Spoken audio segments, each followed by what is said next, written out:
For 27,000 years, ever since the first cave paintings, storytelling has been a primary method of communication for human beings. Stick around as we hear the impact of stories from a young lady who has been matched with an older adult to share social time.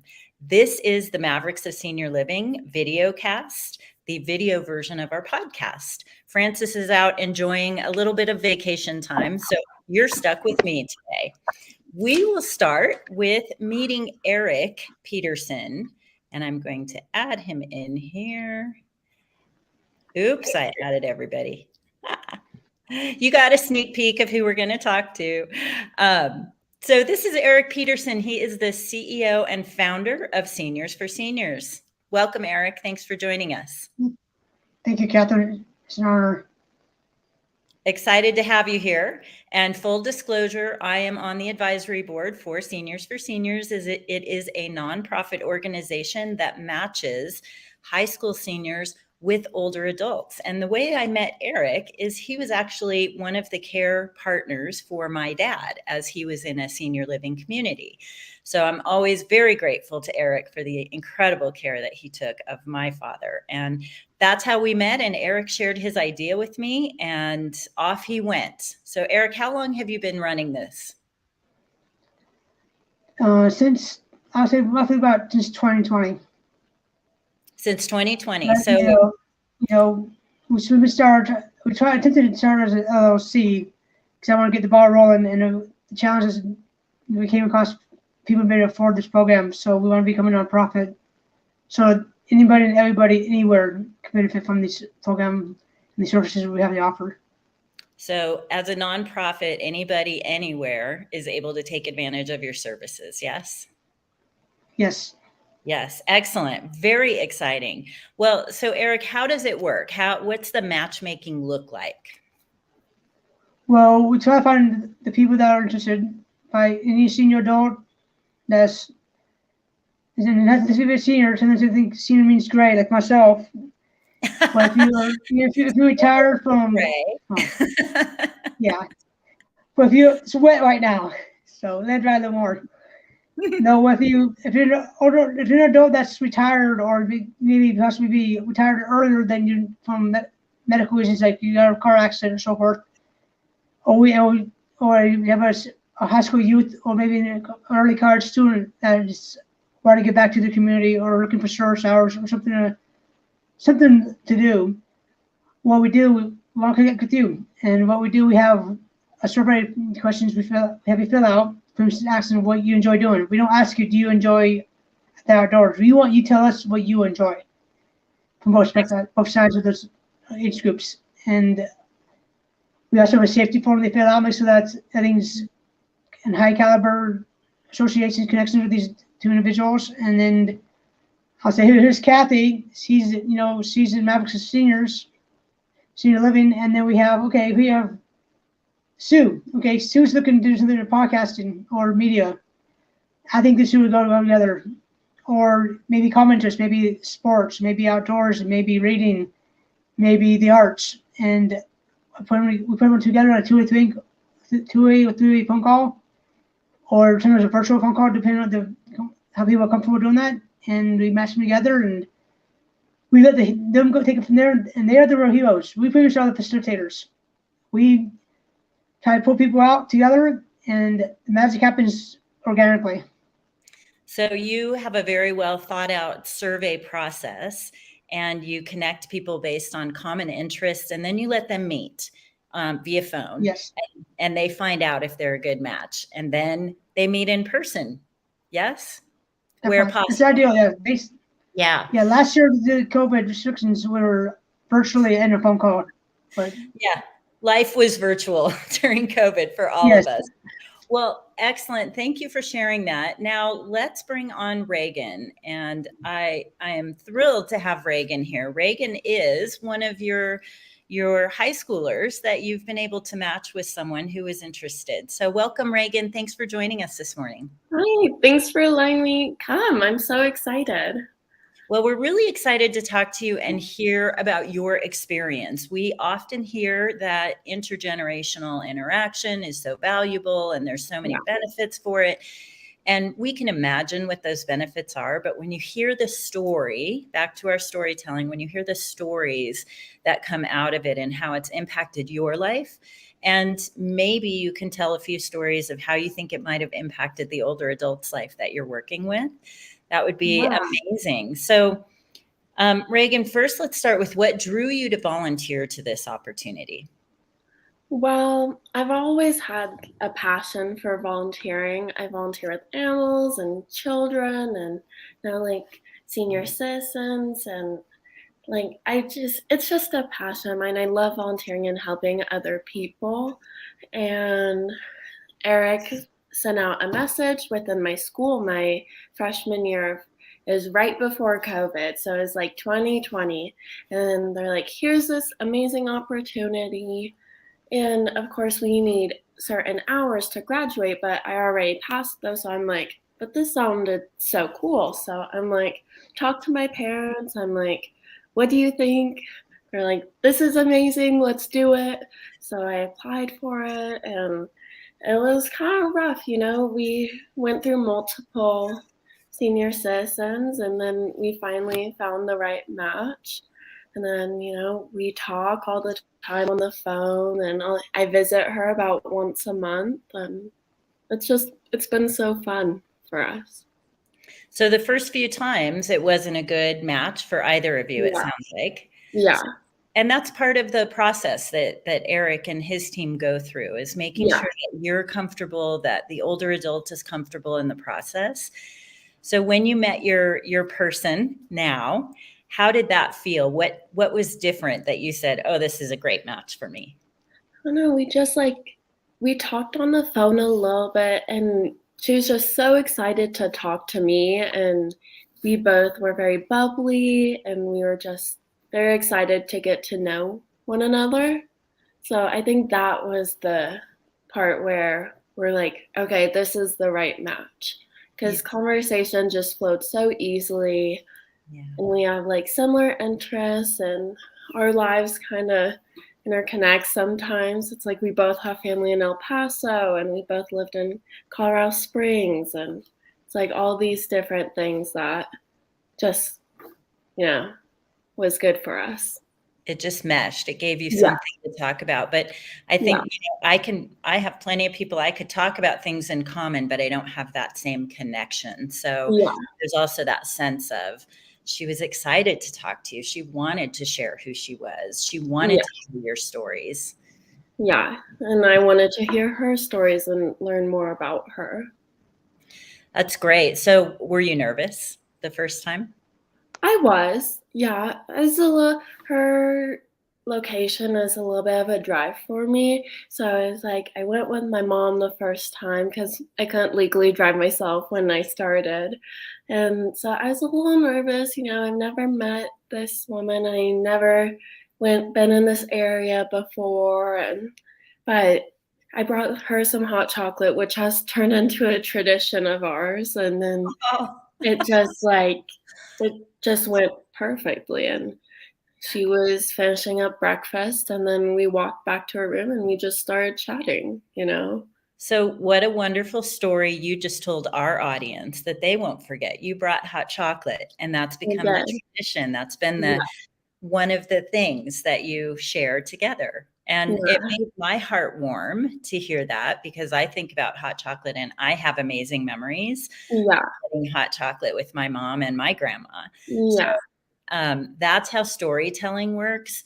And really the scientific studies around storytelling are that we tend to relate to our existing experience because it activates a part in the brain called the insula. And that to me it's I love psychology and how the brain works and how we all communicate and connect as humans. So when I think about things like that, we'll get into some of the stories that maybe you guys have shared with each other and things that you've learned. But I'm curious, have you found yourself retelling some of the stories that you've heard from her? I have a little bit. Like we do tell stories, but we're mostly talking about our lives and our families. But there's like some stories that I like will tell my parents, and I'm like, this is so cool, you know? So that's that emotion, that's that feeling, the insula that got activated in your brain, Yeah, and then you reshare, and then the same thing happens with your parents because they're imagining you yeah, there with somebody, and you're delighting that other person, and yeah. you're being delighted by them. Oh, so amazing. What are some of the stories that you've learned? Oh gosh, I'm trying to remember them. The one that sticks out to me the most is the fact that she was born the week the Great Depression started. Wow. And it's like her telling me about that life of living in this and her family and how they got through the Great Depression and while living in Colorado Springs and doing all of this, and then how she was able to grow up, and then she went to college, and then she worked at the college, and it's just like, to me, the biggest story is just like her life, you know, because she's done so many things and she's gone through so many troubles, but she's grown through them, and she's done all these things, you know. How did that impact you to know that she was born the week before the Great Depression? It was crazy, you know, because we learn about like the Great Depression and all this in history, but especially now in my generation, we don't know many people that have done these things and have been through that and all of that. So that was just crazy for me, you know? It's like, because you know it's real, but you don't know how real it is until you hear like a personal testimony of it. Yeah, and a personal story of them. You went on to say she was born the week before the Great Depression, and then she went to college. That was not Yeah. really a very common thing for women at that Yeah. time. So how did that one impact you? That one amazed me, you know, because especially in that day, women were very like below status and they didn't have the opportunities as I as a woman have today. And the fact that she was able to do these things and in that time just made me so happy, you know. It was very empowering to be like, well, if she went to college and if she did all these things at a time where it wasn't very popular, then I can do it, you know. I love it, and the courage that it took for her to do that, the Yeah, effort that she would have had to go through to be able yeah, to do that, and it sounds like you're able to take that in for you and say, "I can do things." She gave me a pedestal on yeah, which I can continue to climb and grow. yeah. That's really wonderful. Have you met her family? I've not met her family, but I've heard many stories about her family. I'm sure that's heartwarming for her too. Yeah. What are some of the favorite stories that you've shared with her that you think have made an impact? Um, well, I am almost editor-in-chief of our yearbook staff, and she asks about my life all the time, so I'll update her on things, and the part that I love is that she gets very excited when I tell her about this new opportunity I get and stuff like that. She gets all giddy and excited, and to me, that's like the best part because it's like I know my parents are proud of me, I know my friends and teachers are proud of me, but this sweet lady is like us sharing this emotion of my like accomplishes is just like amazing to me. And so affirming, isn't it, when someone Yeah. is delighting in what you're doing? Yeah. And for me, I find that that makes me want to go even farther. I want to do more. I want to continue to accomplish and grow. And by the way, congratulations Thank on being you. editor Thank of you your so much. paper. That's very exciting. What Yeah. do you want to do in your career? Well, I don't really know right now. I'm deciding between journalism and environmental sustainability. I'd like to do something with them combined, I but was to say that. I think you could even combine those if you Yeah, wanted to. yeah. So those are the two things I'm thinking about right now. That's those are both wonderful things, and I applaud you for that. Is this experience something that you would recommend to others? Oh, yes. It has been so rewarding for me, and I get all excited when afterwards, and I feel happy. You know, that's such a basic word, but I feel happy afterwards because I feel like proud of myself for doing this, and I'm happy that I can help this lady and make her day better while making my day better at the same time too. Yeah, it's really delighting somebody else and being delighted yourself. And Yeah. can't we all use a little more happiness in our life? Yes. Yeah. That's wonderful. So thank you for sharing your story. I love Yeah. the idea that her experiences have allowed history to come to life for Yeah. you. And you will never forget the Great Depression now. You will never forget Yeah. the women's movements because you've had this experience. You may have learned them before, but they'd be housed in a different part of your brain Yeah. that didn't quite connect with your own Yeah. emotions. And it'll be fun to see how this impacts your life as you continue to grow Yeah. and make an impact on the world. Yeah. Well, thank you It's for been joining so us. fun. Thank you Yeah. so much for having me. So appreciate you, Reagan, and appreciate your family for allowing you to come on to our podcast today and share your They are story. very excited to hear it. Yes. Excellent. Well, I hope you get some extra credit in school or something. If not, Thank you. Thank you. So Eric, Seniors for Seniors, having listened to the story that Reagan just shared with us, and you know the other side too, because you know the person that she's been meeting with, and you see all the other stories that are happening in your organization similar to this. What would be your ask of our audience right now? I think I would say to people that are thinking about doing this, do what Reagan did. Try it. As well, if you think these interactions are important, support our cause. We don't ask for a large donation. We don't ask for status quo. We want to donate to a point where heart would push us think about to have these services provided, because we like we said before, we want to go everywhere. Geographic areas don't dictate these challenges these people are having, or these experiences can't take place. And I don't know if you, Kathy, I'm kind of in awe right now. What if we could talk before this program, but I'm speechless knowing that my vision that I was hoping to see is really coming forward. Yeah. And that the future is just brighter for these people. And like I said before, they're the heroes. I always put them together. I remember I had Reagan and them on a three-way phone call. And I stepped back, and those beautiful women just stood on their own. And that's what's so special about our program.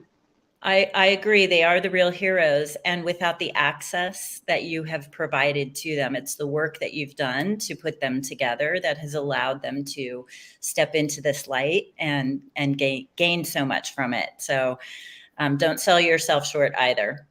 So if anybody does want to volunteer, either older adults, communities, senior communities, even home care organizations, and seniors in high school or high schoolers who are looking for volunteer opportunities, where should they go?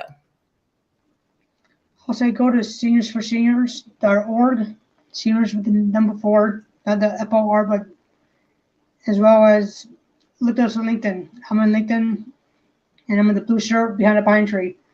And, there's probably a lot of Eric on LinkedIn, right? Or so that's why even in Colorado.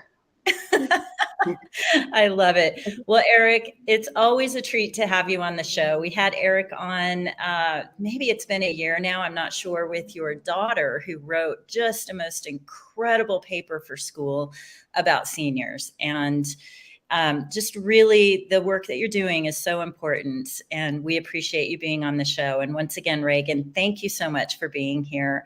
I know you have to run off to your paying job, so enjoy. And it's just been such an honor to meet you. And thank you everybody for listening. We appreciate you. Francis will be back next week, and we'll have another amazing guest on. So join us next week. And in the meantime, have a great week. Thank you. My pleasure.